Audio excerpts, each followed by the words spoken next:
first story we're going to cover is this article from The Guardian that I found, though, that I think sums up this perfectly. Sums up, what's going on in Russia perfectly. I read like the first couple paragraphs. Because I kind of like when I do articles, especially on the stream, I like it to be as if I'm like doing like a reaction to like a video or something, so you guys can get my honest reactions from it as I read this shit. So, but we're gonna go ahead and get into that. Let me pull it up. Here we are. All right. So this is written by Jonathan Steele. I've never heard of this guy. This is an opinion piece in The Guardian. And yeah, let's get into it. Understanding Putin's narrative about Ukraine is the master key to this crisis. There is clear strategy here. His bulwark against NATO is to create a frozen conflict like those in Georgia and Moldova. With his incursion into Donetsk and Lugansk, Vladimir Putin has broken international law and destroyed the best negotiating track, the Minsk agreements. That is clear. What is also clear is why he did it. An increasing number of politicians, by the way, the fact that they bring up international law, anyway, that's a story I'm going to be covering Friday. I might do it tomorrow on my regular stream. Nah, I'll save it for Friday because I'm going to try. Who knows? I might cover it tomorrow. I might cover it Friday. Who knows? We'll see. That is clear. What is also clear is why he did it. An increasing number of politicians and media analysts claim Putin may be mentally unstable. You're seeing a lot of that. Like they're psychoanalyzing the guy instead of, analyzing the fucking current situation, honestly, like the media is supposed to. But they're fucking, they literally sound like people sitting in their fucking like kitchens, like drunk wine moms. Like, so he seems like a dick. He seems like he has a small dick too. Fuck him. That's how they sound on TV. Honestly, to me at least, that's how they sound. Just like hollow, very just ignorant and dumb analysis. If you're watching the mainstream, if you're getting your news about this conflict, from the mainstream media, like you're probably an idiot. I'm just gonna be completely honest with you. So yeah, but and or that he is isolated in a bubble of yes men who don't warn him of dangers ahead. I mean, look, Joe Biden is just surrounded by people that actually control him. If you think Joe Biden's making decisions about anything, I'd be willing to wager that you're an idiot again. But I'd also be willing to wager that Joe Biden probably doesn't even make decisions about like what toothpaste he uses for his dentures because he doesn't even remember his fucking name when he wakes up. Where am I? Am I in Iran? Am I here to make the Iranian people happy? He saw. I didn't watch the State of the Union address. I never watched those shits. Like it's like a rap battle, bro. The State of the Union is like a cipher for presidents, bro. All they gonna do is do what rappers do in ciphers, talk about shit they don't fucking do. I got 15 bitches, they all on my dick. I got all these chains, da da da. You find out none of these niggas get bitches. None of the chains is fake. It's turning their neck green. Like that's what the State of the Union address is. It's a cipher for presidents to make shit sound good, but the shit they're saying is all fake. That's just straight up. But yeah, that's just fun. That's just so hilarious to me. Like that people still watch it. But the funny part was that part where he was like, and while Putin has tanks surrounded around Kiev, or Kyiv as he calls it, he likes to pronounce it the fucking Ukrainian way, around Kyiv, what he won't have is the hearts of the Iranian people. And I think he meant to say American people, but he said Iranian. And you just saw the look on Kamala Harris's face, and then Nancy Pelosi stands up and does her little stroke rub. Looked like she was having a stroke. By the way, Nancy Pelosi and Joe Biden definitely banged back in the day. I promise you they did. Nancy Pelosi looks at him the way Nancy Pelosi looks at him. What's his name? Nancy Pelosi looks at him the way Chris Christie looks at a fucking Philly cheesesteak. Oh my god. Oh my god. Yeah, Joe Biden definitely got a sniff out of Nancy Pelosi back in the day. Bro. I'm literally vomiting my mouth just thinking about that. Oh my god! But an increasing where am I at? warn him of dangers ahead. Many commentators say he is trying to restore the Soviet Union or create a Russian sphere of influence in his country's borders. Literally, I've heard that. I heard that from a lot of the conservatives and like liberals. The progressives are like, no, stupid. See, those people that say that are stupid. He's trying to reform the Russian Republic. Like that makes any more sense. Yeah, if he's trying to reform the Russia, why did he wait till now to do this? He could have invaded Ukraine at any point, and it would have been the same situation he's in now. So why wait? Why wait? That's my question. That's my question. You ask the Trump supporters, oh, it's because Trump is such a alpha manly man. Oh, he chokes bears like Putin does. Oh, fucking dick riding Trump. That's what they're doing right now. That's what Trump supporters are doing right now. But well, yeah, he could have done it all this time, and he waits till now to do it. Makes sense. Or create a Russian sphere of influence on his country's borders. Yeah, because you you know what? Nazis piling up on our border, that are hostile towards us, and they oppress, the ethnic people in that region. Who cares? They're on our border with NATO weapons. Who cares? About to go wrestle a fucking bear or some shit. That's what Putin said. Who cares? I'm about to go like fishing with my bare hands. I feel like Putin does shit like that on the weekend. Most people like sit at home and watch TikToks all day. Putin wrestles with bears. But that motherfucker's a badass, bro. He was like the judo champion. That's one of the things they kicked him out of too. So he was the president of like the judo club or something, and they actually just removed him from it because of this whole situation. So that's I never knew that. Judo. I actually want to get into judo. I've been watching clips about it. Looks fucking awesome. Like all it is like it's like grappling basically. It's like Brazilian jiu-jitsu a little bit, but standing. It's all about footing, balance, weight, putting your weight in the right place to get your opponent on his back or on the ground. So it looks fun too. It just looks fun. So I would definitely spar with Putin. Putin seems like a fun guy to spar with. But continuing. Country border. And that this week's intrusion into eastern Ukraine is the first step towards an all-out attack on Kiev to topple its government and even more battle against the Baltic states. None of these assertions is necessarily true. And Scott Ritter, he was a former weapons specialist for the United Nations. On Richard Medhurst's show and a couple other shows I saw him on, he's been flat out saying if Putin does that, NATO cannot stop him. The only option they have is the nuclear option, which is why he's been telling his people, with just the Ukraine situation, he has his nuclear armaments on standby, which is a very scary thought. It's very scary times we're living in, folks. I keep saying that. But the fucking atomic whatever clock probably didn't change because they're probably boycotting Russia. So they're like, oh no, the Russian conflict's not existing because we're banning Russia. So we're good, all good here. The normal 5 minutes or whatever to midnight. Those motherfuckers, man. But could you imagine that being your day every day? Like, oh, is the world gonna fucking end today? It's getting closer. I'm gonna move this clock. Could you imagine doing that daily, bro? That's your whole fucking life. Like you go home, your wife's like, hey babe, how you doing? Oh, good, bitch. The world's about to end. Get out my face. Suck my dick and go away. Could you fucking imagine doing that job every day? That must fucking suck, bro. That must really suck. You have to sit there and basically like realize the world's going to end every day and think about it and pontificate about it every day. Nigga, I just smoked some weed last night that had me thinking about that shit. And I'm like, whoa. Could you imagine having to deal with that on a daily basis?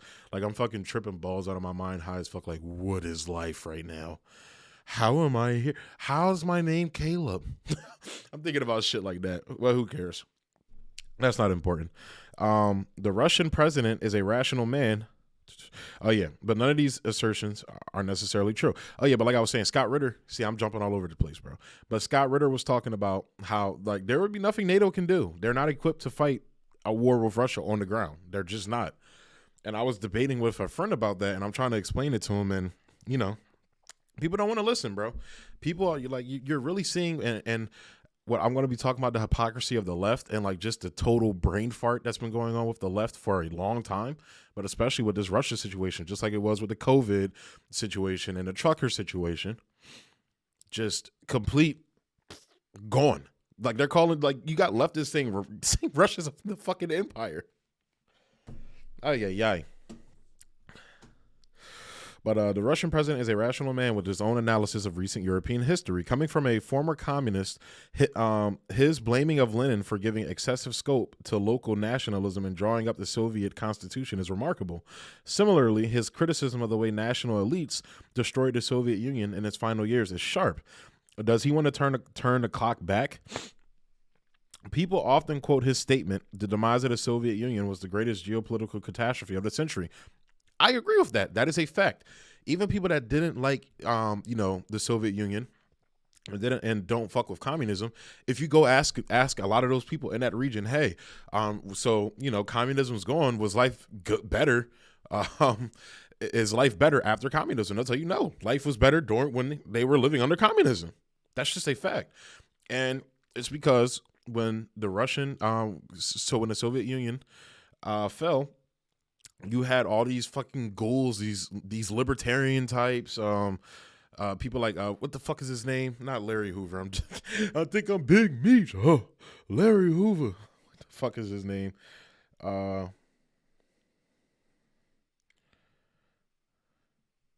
Larry Summers.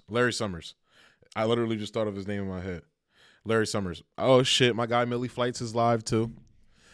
Shouts out to Millie. But continuing. But yeah.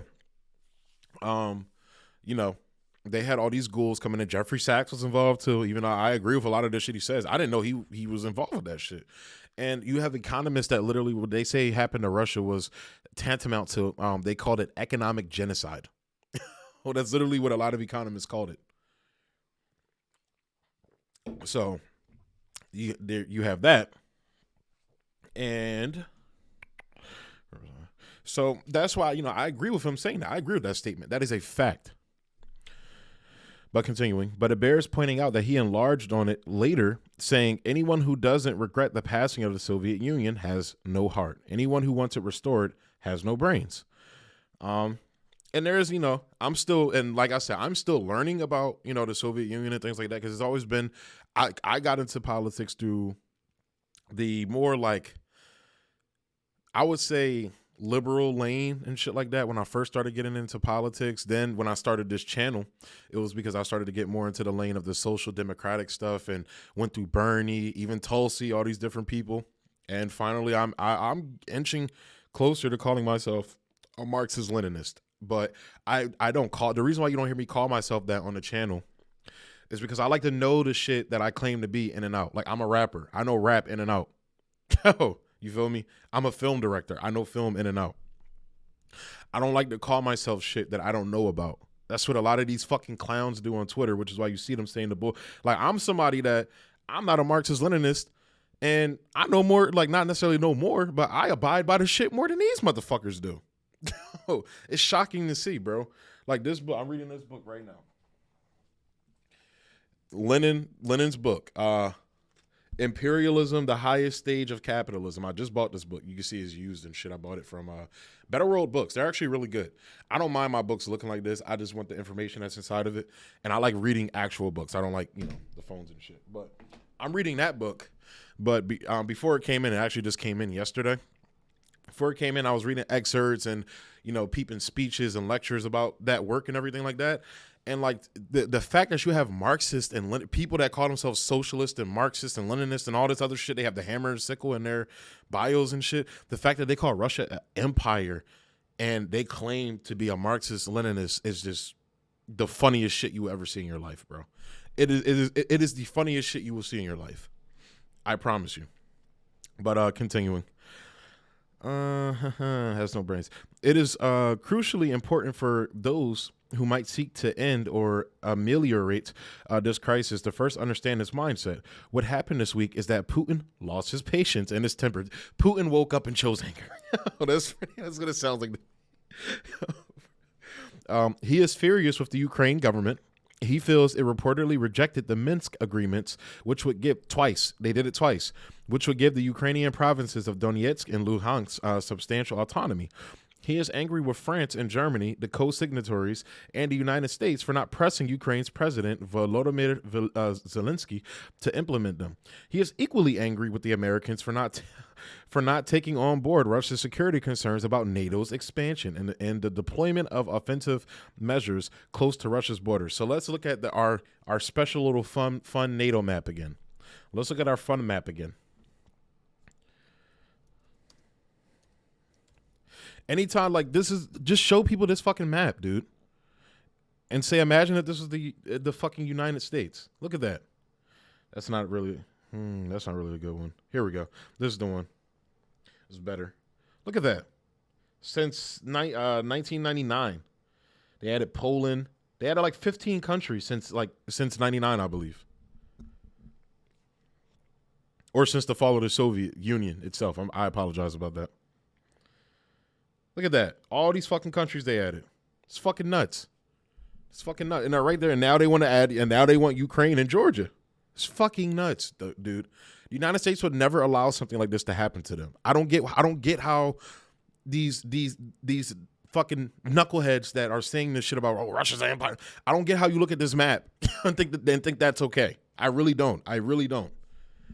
And knowing NATO's history, Libya, Syria, Iraq, Venezuela, Nicaragua, so all these countries that NATO has destroyed, Kosovo, all these countries, Yugoslavia, all these countries NATO has left, destroyed in its wake. And you guys are pretending like he doesn't have a real legitimate security concern. It's fucking nuts. And the deployment of offensive missiles close to Russia's border. I think that, and some of them had like cruise times of like 5 minutes and shit. Like, this is nuts. It's insanity. It literally is insanity. To those who say NATO is entitled to invite any state to join, Putin argues that the open door policy is conditioned by a second principle, and this is very important, which NATO states have accepted, namely that the enhancement of a state's security should not be the detriment of the security of other states, such as Russia. As recently as 2010, Barack Obama put his signature to the principle at a summit of the Organization for Security and Cooperation in Europe, OSCE. And then on another part, NATO's own fucking charter talks about how, and I'm paraphrasing, of course, because I don't know the thing word for word, but they talk about how you can't, basically if you have like border skirmishes, then like your borders aren't definite, aren't certified, then you're not inducted. Because if, for example, if let's say this wasn't happening in Ukraine, Putin was just a very nice guy, he was on his knees for the United States and allowed Ukraine to be part of NATO. Well, their skirmishes over Crimea and other areas, along with the Donbass regions, or the Donbass republics now, that would be basically a no-go for NATO, because if conflict breaks out, then Article 5 is triggered right off the rip, and now we're at war with Russia. So just because of that, NATO is, or Ukraine can't even become part of NATO because of that. Not even to mention they're corrupt as fuck. They're one of I think they're the most corrupt country in Europe. So the summit's declaration includes a wonderfully idealistic ambition. We recommit ourselves to the vision of a free, democratic, common, and indivisible Euro-Atlantic and Eurasian security community stretching from Vancouver to Vladivostok. This echoes Mikhail Gorbachev's plea when the Cold War division of Europe ended for Russia and other European states to live together in a common European home. We now suffer in the shadow of the thwarting of that dream. For Putin, Obama's signing of the OSCE statement is proof of the hypocrisy that goes back to earlier U.S. presidents who showed the dishonesty of NATO's open door policy by rejecting Russia's repeated feelers about joining the alliance. Yes, Putin asked to join NATO. Yes. In his speech this week, the Russian leader said he asked Bill Clinton about the possibility of membership, but was fobbed off with the argument that Russia was too big. And I don't think that's the case. I think Putin basically, a lot of our oil corporations hate Putin. So it benefits them. It benefits though our corporations for Russia to not be in NATO, because then we can be antagonistic towards them. Now, even if they were in NATO, we would still be antagonistic towards them. But there's always a money reason for why these things happen, especially a corrupt motherfucker like Bill Clinton. So, but he was fobbed off with the argument that Russia was too big. In 2000, during his first weeks as president, Putin was asked by David Frost on the BBC if it was possible Russia could join NATO. He replied, "I would not rule such a possibility out if and when Russia's views are taken into account as those of an equal partner." Oh my God. This is insanity, dude. This is insanity. This is insanity. George Robertson, a famous NATO security general, recently recalled meeting Putin during his time at NATO. Putin said, when are you going to invite us to join NATO? My God. Let me pull this article up so I can see what year this is, because they didn't say what year it was. George Robertson recalls Russian president did not want to wait. Jesus Christ. And you see, Nate, Ukraine's jumping the line with a lot of things. They're jumping the line with the international courts. Very, very amusing. It's very, very ironic and convenient how that happens, right? So that's around the same time as well. It looks like it said like 2019, 21 years ago, something like that. But continuing. Well, we don't invite people to join NATO. They apply to join NATO. From outside the alliance, Putin has seen it expand continually. He says he does not seek a revived Soviet Union, but a buffer zone that would be, as he put it in a long essay last year, not anti-Russia. John Kennedy wanted a similar cordon sanitaire when Khrushchev,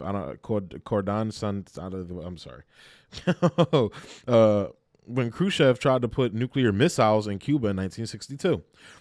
Putin suggested on Tuesday that Ukraine should return to the strategy of neutrality that was in the Ukrainian constitution until the coup that toppled the Yanukovych government in 2014. Very funny how that happens, right? So that's another thing. You get a lot of shitheads, a lot of shit libs and shitheads that called the coup in 2014 a revolution.